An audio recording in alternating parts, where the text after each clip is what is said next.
Hey everyone, it's Kira here, and I'm going to be teaching you how to use the new light rays keyframe effect. So what you're going to do is add a layer, go to effect, and select light rays. So this keyframe is actually really easy to use, and it has such a great effect, which is very helpful. So I'm going to show you the intensity first. So what the intensity does is basically increases the brightness of the rays itself. So a cool effect sometimes use a higher intensity, or if you don't want it to be as noticeable, you can put it lower, but for now, I'll just put it at 50. Center.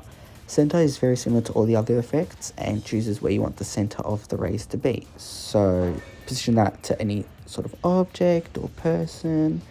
In this case, I'll do Kylie's glasses. So I'm actually going to increase the intensity so you can see it a bit more, like that.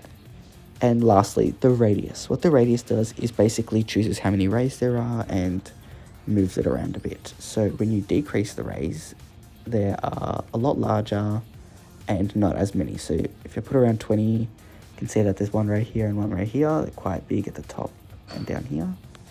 But if you increase the radius, there's a lot more lines on rays, which is pretty cool. So if you want, you can add transitions, you can move the rays around or increase the radius to how you like to suit your edit or your style. So I hope it was helpful today, and thanks for watching.